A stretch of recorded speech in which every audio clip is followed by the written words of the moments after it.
ये इलाका है कानपुर से झांसी जाने वाला हाईवे, थाना बड़गांव इलाका। मोट से झांसी जा रहा था असद। 12 लोगों की टीम थी। इस टीम को जानकारी मिली कि असद बजाज डिस्कवर बाइक पर मोट से झांसी की ओर जा रहा है। टीम आई तो असद ने अपनी बाइक इस कच्चे रास्ते पर मोड़ दी।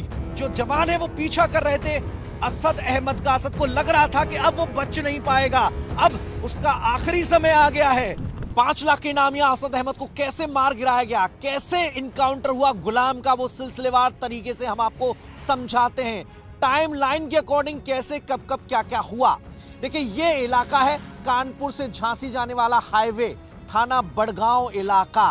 मोट से झांसी जा रहा था असद गुलाम के साथ, ऐसी जानकारी एसटीएफ की टीम को मिली। एसटीएफ की टीम झांसी में बीते 1 हफ्ते से मौजूद है। एक टीम जिसकी अगुवाई डीएसपी नवेंदु कर रहे थे और दूसरी टीम जिसकी अगुवाई डीएसपी विमल कर रहे थे। 2 कमांडो इस टीम का हिस्सा थे। 12 लोगों की टीम थी। इस टीम को जानकारी मिली कि असद बजाज डिस्कवर बाइक पर मोट से झांसी की ओर जा रहा है।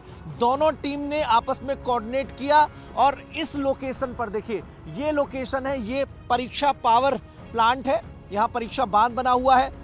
एक ये जो नहर है, इसके 2 रास्ते हैं, इसके बगल से 2 रास्ते गुजरते हैं, एक पक्का रास्ता है, एक कच्चा रास्ता है। दोनों टीम ने आपस में बातचीत की और एक टीम ने, देखिए मैं आपको दिखा दूं, एक टीम ने इस रास्ते से जो कानपुर की तरफ से आ रहा है, मोट की तरफ से आ रहा है, जहां से असद बाइक चलाते हुए गुलाम को पीछे बिठाकर यहां से गुजर रहा था, एक टीम ने पीछे से फॉलो किया और दूसरी टीम सामने। देखिए, ये जो झांसी की तरफ रास्ता जा रहा है, झांसी से उस साइड से लोग आते, एक टीम इधर से आई, 2 टीम, दोनों ने घेरा।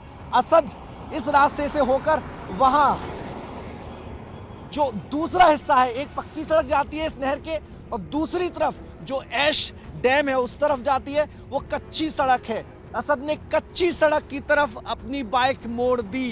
ये बताना बहुत जरूरी है कि ये वो रोड है जहां से अतीक अहमद 1 दिन पहले ही पुलिस बल टीम के साथ गुजरा था। पुलिस की टीम अतीक अहमद को साबरमती जेल से लेकर निकली थी और इसी रास्ते से गई थी।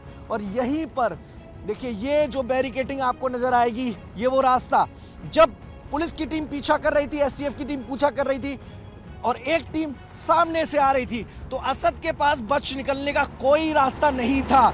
सोचिए, असद हथियारों सहित, उसके पीछे गुलाम बैठा है। एसटीएफ की टीम को मालूम है कि इनके पास हथियार हो सकते हैं, तो एसटीएफ की टीम ने भी पूरी तैयारी की थी। उनके पास भी पर्याप्त इंतजाम थे, पर्याप्त संसाधन थे। और देखिए, बाइक चलाकर, बाइक बजाज डिस्कवर थी, सामने से जब टीम आई तो असद ने अपनी बाइक इस कच्चे रास्ते पर मोड़ दी।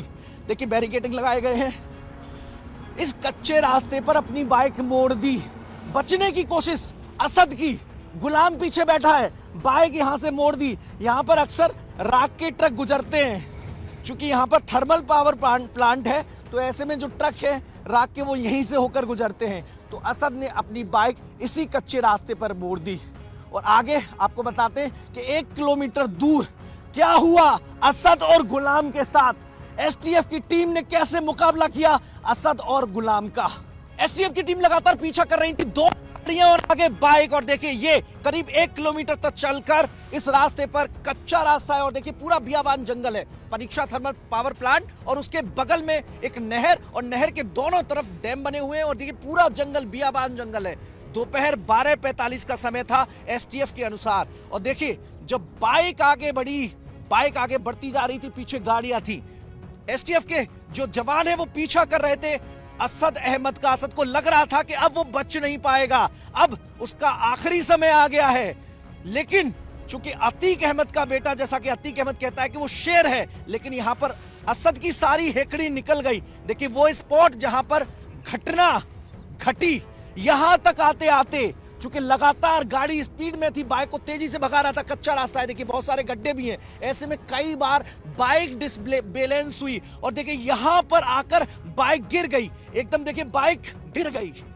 चूंकि ये बहुत गड्ढा है, यहां से बाइक डिसबैलेंस हुई और अचानक देखिए यहां से बाइक इस गड्ढे में गिर गई और ऐसे बाइक गिरी। असद ने, एसटीएफ के कर्मी भी बाइक गिरने के बाद उतरे, असद ने सीधे फायरिंग करना स्टार्ट कर दिया। कई राउंड की फायरिंग हुई। जो आसपास लोग थे, जो बकरी चरा रहे थे, जो इस डैम के पास गांव के लोग खेती कर रहे थे, उनका कहना है कि उन्होंने गोलियां चलने की आवाज सुनी।